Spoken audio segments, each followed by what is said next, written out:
Order in the court. Yes, my friends, I hope you must be hale and hearty.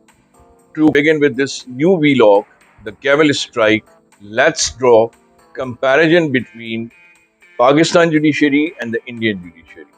Their ranking on the world landscape and the way justice being dispensed by these two countries to the grassroots.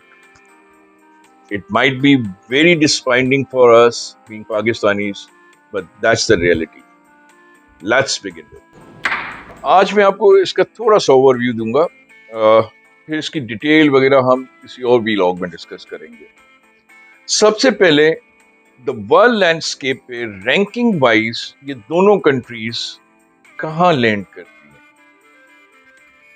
142 countries का ये पूरा landscape, जहाँ पे Denmark, Norway, Finland, Sweden, Germany come on the top of the 5।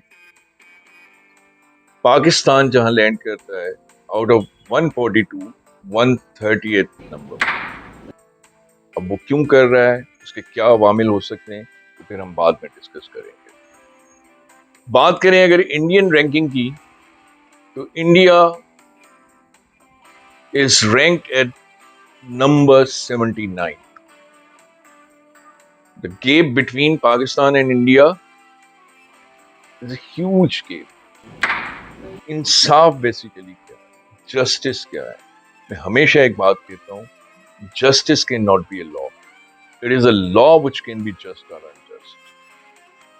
आया वो कवानीन इस तरह के बन रहे हैं हमारे यहाँ, क्योंकि सेपरेशन ऑफ पावर का कॉन्सेप्ट है ना, जहाँ 3 मेन ऑर्गन्स मौजूद होते हैं सेपरेशन ऑफ पावर में।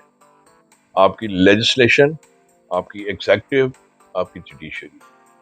क्या लेजिस्लेटर्स क्या इफेक्टिव लेजिस्लेशन कर रहे हैं इन दोनों ममालिक में, कि उसका इफेक्ट जो है वो ग्रास रूट तक पहुंचे, या सिर्फ वेस्टेड इंटरेस्ट की पे वो अपने कवानीन बनाए जा रहे हैं।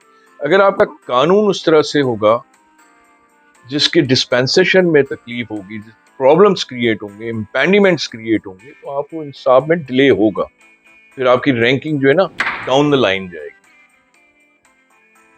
क्योंकि इंसाफ itself may not be suffice justice. Paper पे जस्टिस अगर हो भी जाता है, let's see for the sake of the arguments, complete justice जिसका प्रोविजन भी दिया गया है कॉन्स्टिट्यूशन में आर्टिकल 187, कंप्लीट जस्टिस जिसे हम कहते हैं, पाकिस्तान के कॉन्स्टिट्यूशन की बात कर रहा हूं, वो मुमकिन तब है जब उसे एग्जीक्यूटिव जो है, सेपरेशन ऑफ पावर का मेन ऑर्गन जो है एग्जीक्यूटिव, उसे ट्रू लेटर एंड स्पिरिट में एग्जीक्यूट करे। अगर एग्जीक्यूशन सही नहीं होगी, इंप्लीमेंटेशन सही नहीं होगी, तो justice will remain on the papers. Pakistan का जुडिशियल सिस्टम या Indian judicial system more less same ही है, दो पार्ट्स में है ना।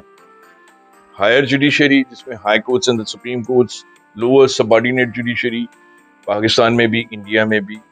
दुनिया में सबऑर्डिनेट जुडिशरी का जो इफेक्ट होता है ना, वो ज्यादा होता है एज कंपेयर टू, क्योंकि वो हायर जुडिशरीज जो होती हैं वो एपलेट अथॉरिटीज होती हैं, एक्स्ट्रा ऑर्डिनरी सर्कमस्टेंसेस में इंटरफेरेंस करती हैं। लेकिन यहाँ अनफॉर्चुनेटली सबऑर्डिनेट जुडिशरी को अंडरमाइन किया जाता है हर जगह से, हर तरफ से। चलें, ये तो हो गई इनकी रैंकिंग और इनके इंसाफ को डिस्पेंस करने का तरीकेकार। शॉर्ट वीडियो होने की वजह से मैं चंद बातें सिर्फ करूंगा कि इनकी सैलरीज क्या है।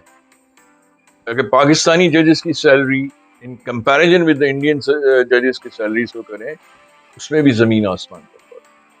लग्जरीज को कंपेयर करें, तब भी जमीन आसमान का फर्क।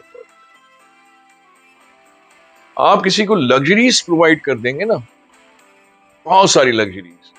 पाकिस्तान में तो अनफॉर्चुनेटली ना सिर्फ लग्जरीज प्रोवाइड की जाती हैं, रिटायरमेंट के बाद पोस्ट रिटायरमेंट बेनिफिट्स और पोस्ट रिटायरमेंट उनको जो टेम्पटेशंस दी जाती हैं, क्यों दी जाती हैं, उसके भी अवामिल बहुत वाज़ेह हैं। कि while sitting in the bench उनसे बेनिफिट लिए जाते हैं।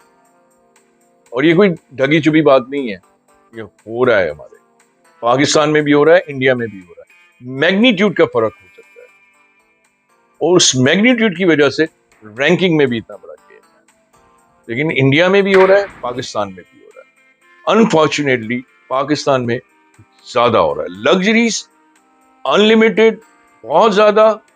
आप उनकी सैलरीज उठाकर देख लेना, मिलियंस में सैलरीज।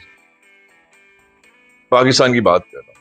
इंडिया में चले जाएं तो इंडिया की salaries as compare to Pakistan salaries, जजेस की सैलरी से बहुत कम है। मेरिट का भी डिनायल है, मेरिट नहीं।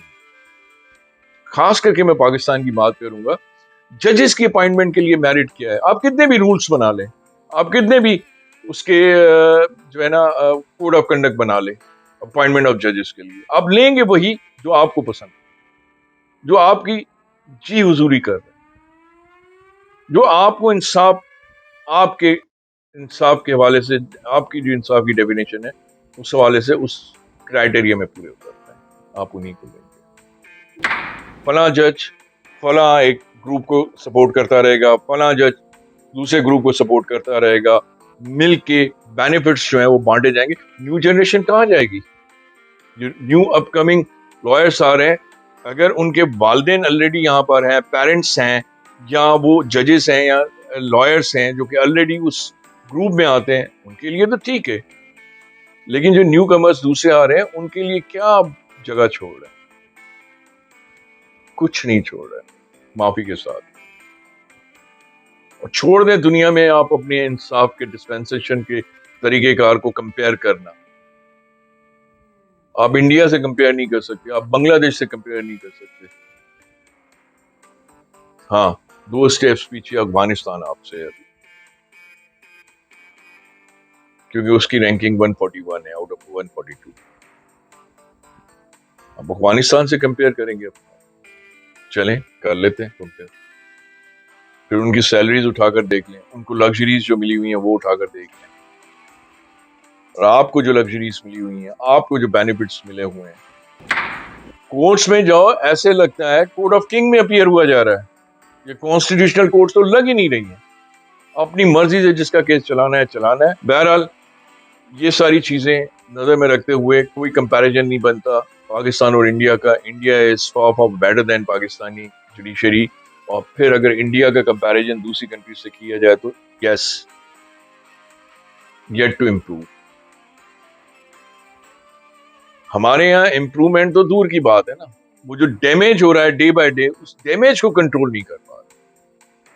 विद दिस नोट, इस व्लॉग को मैं यहीं पे खत्म करूंगा। फिर आगे चल के हम बात भी करेंगे, बहुत सारे टॉपिक्स पे करेंगे।